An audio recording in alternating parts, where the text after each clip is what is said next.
नमस्कार, बात पतिकी में आपका स्वागत है। मैं हूं अखिलेश शर्मा। आज मोदी सरकार ने एक बड़ा फैसला किया है। मेडिकल और डेंटल कॉलेजेस जो राज्य भर के हैं पूरे देश में, वहां पर ओबीसी अति पिछड़ा वर्ग के छात्रों को और साथ ही ईडब्ल्यूएस यानी इकोनॉमिकली वीकर सेक्शन के छात्रों को आरक्षण दिया जाएगा। ये आरक्षण अंडर ग्रेजुएट और पोस्ट ग्रेजुएट दोनों ही तरह की सीटों पर लागू होगा। सरकार ने कहा है कि इस तरह से 5,550 छात्रों को लाभ मिलेगा और सबसे बड़ी बात यह कि ये जो लाभ है ये इसी शैक्षणिक सत्र से यानी 2021-22 से लागू कर दिया जाएगा।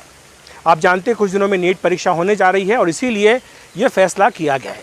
इसके पीछे थोड़ी सी एक पृष्ठभूमि है जिसको समझना ज़रूरी है। जाहिर सी बात है कि राजनीतिक दल हैं तो राजनीति के हिसाब से फैसला करते हैं। उत्तर प्रदेश में कुछ दिनों बाद ही चुनाव होने जा रहे हैं। हमने देखा है कि बीजेपी किस तरह से वहाँ पर लगातार पिछले 3 चुनावों में जो गैर यादव ओबीसी है उनको अपने पाले में लाने की कोशिश करती आ रही है। 2014, 2017, 2019 में उसे इसमें बड़ी कामयाबी भी मिली थी और अब कुछ दिनों पहले ही जो मोदी मंत्रिपरिषद का विस्तार हुआ उसमें भी 7 नए मंत्री अकेले उत्तर प्रदेश से बनाए गए और इसमें केवल 1 ब्राह्मण है, बाकी जो 6 हैं वो अन्य वर्ग से हैं जिसमें कि अनुसूचित जाति और पिछड़ा वर्ग है।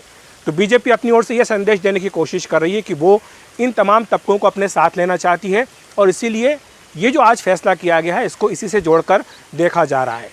आपको बता दें कि सोमवार को पीएम नरेंद्र मोदी की शिक्षा मंत्री धर्मेंद्र प्रधान और साथ ही जो स्वास्थ्य मंत्री हैं मनसुख मांडविया, उनके साथ बैठक हुई थी जिसमें पीएम ने सैद्धांतिक तौर पर यह सहमति दे दी थी कि यह फैसला होना चाहिए। उसके बाद कल बीजेपी के जो ओबीसी वर्ग के सांसद हैं उनका एक प्रतिनिधिमंडल पीएम से मिला था, उन्हें एक ज्ञापन सौंपा था जिसमें कहा गया था कि इस फैसले को लागू करना चाहिए और आज सरकार की ओर से इसका ऐलान कर दिया गया है। पीएम नरेंद्र मोदी ने खुद ट्वीट करके इसकी जानकारी दी है। इसके पीछे की थोड़ी पृष्ठभूमि और अगर हम समझना चाहें तो आपको बताएं कि सुप्रीम कोर्ट ने ये देखा था कि 2 तरह के इंस्टीट्यूट होते हैं, जो राज्यों के हैं और दूसरे केंद्रीय संस्थानों के हैं। तो जो राज्यों के इंस्टीट्यूट है वहाँ पर मेरिट के आधार पर सुनिश्चित हो सके ताकि दूसरे राज्य के छात्र भी एडमिशन ले सकें, इसलिए डोमिसाइल का जो क्लॉज है उसको किनारे करने के लिए कहा गया था कि एक ऑल इंडिया कोटा AIQ होना चाहिए। 15% का कोटा ये फिक्स किया गया था। इसमें कोई भी छात्र जो किसी दूसरे राज्य में जाकर इन मेडिकल संस्थानों में प्रवेश ले सकता था।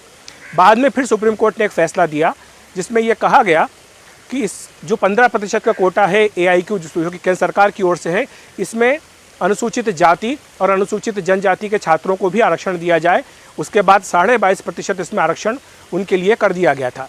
अब उसके बाद लगातार कानूनी लड़ाई चलती रही। इसके साथ साथ बड़े स्तर पर जो ओबीसी वर्ग के छात्र हैं उन्होंने इस मांग को उठाया। उन्होंने कहा कि उनको भी इसमें आरक्षण मिलना चाहिए, क्योंकि हम सब जानते हैं कि जब सरकार की ओर से ओबीसी आरक्षण दिया गया तो राज्यों में ये मिला, लेकिन अगर एक राज्य का छात्र दूसरे राज्य में जाना चाहे तो वहाँ उसको ये आरक्षण की सुविधा नहीं थी। इसीलिए ये मांग की गई कि केंद्र सरकार इसका प्रावधान करे। केंद्र सरकार आप सब जानते हैं कि 2019 में उसने एक दूसरा प्रावधान किया जिसमें कि ईडब्ल्यूएस कैटेगरी को 10% आरक्षण देने का फैसला किया गया था और ये आरक्षण का असर जो अन्य अनारक्षित वर्ग के छात्र हैं उनके ऊपर ना पड़े, इसके लिए सीटें बढ़ाने का भी फैसला केंद्र सरकार की ओर से किया गया था। इसी के बाद अब लगातार ये बातचीत चल रही थी। अब जो फैसला हुआ है इसके बाद जो तस्वीर बनती दिख रही है उसके मुताबिक जो ओबीसी वर्ग के छात्र हैं, जो ईडब्ल्यूएस वर्ग के छात्र हैं, इनको मिलाकर के करीब 5,550 नई सीटें जो हैं वो इनको इसका सीधा लाभ मिलेगा। और यहाँ पर सरकार की ओर से ये स्पष्ट किया गया है कि जो ईडब्ल्यूएस वर्ग को आरक्षण दिया जा रहा है इसका असर किसी भी अन्य वर्ग के जो आरक्षित वर्ग की कैटेगरी है उस पर कोई फ़र्क नहीं पड़ेगा, क्योंकि उनके लिए सीटें बढ़ाई गई हैं।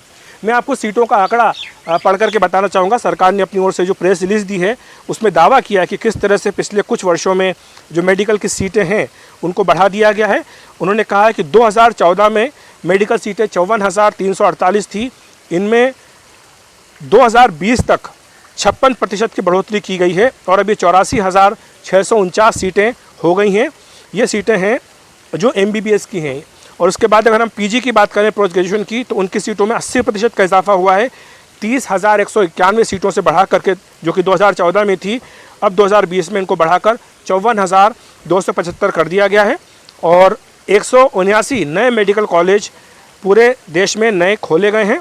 और इस तरह से अब देश के पास 558 कॉलेजेस हैं, मेडिकल कॉलेज, इसमें कि 279 जो हैं वो सरकारी कॉलेज हैं और 269 जो है वो प्राइवेट के मेडिकल कॉलेजेस है। तो ये एक आंकड़ा दिया गया है सरकार की ओर से। सरकार ने ये भी स्पष्ट किया है कि जो केंद्रीय संस्थान थे वहाँ पर तो पहले से ही ये ओबीसी को 27% आरक्षण की सुविधा दी जा रही थी, जिसके लिए नाम उन्होंने बताया है कि किस किस अस्पताल में ये दिया जा रहा था, जैसे कि सफदरजंग अस्पताल है, लेडी हार्डिंग मेडिकल कॉलेज है, अलीगढ़ मुस्लिम यूनिवर्सिटी है, बनारस हिंदू यूनिवर्सिटी है। यहाँ पर ये 27% की सुविधा पहले से ही दी जा रही थी, लेकिन राज्यों के कॉलेजेस में जो AIQ था, ऑल इंडिया कोटा था, उसमें नहीं मिल रही थी। इसलिए अब आज जो फैसला किया गया वहाँ पर भी अब ये सुविधा मिलने लगेगी। लेकिन जैसा कि जाहिर सी बात है कि हर फैसले के पीछे होता है सियासत होती है, इसको सियासत से जोड़ करके देखा जाता है। इस फैसले को भी राजनीति से और साथ ही विधानसभा चुनाव से जोड़ करके देखा जा रहा है। अभी देखने की बात होगी कि जो आज कदम उठाया गया है इसका बीजेपी को आने वाले यूपी के विधानसभा चुनाव में कितना फ़ायदा मिलता है। तो बात पते कि में इतना ही। देखते रहिए NET मीडिया।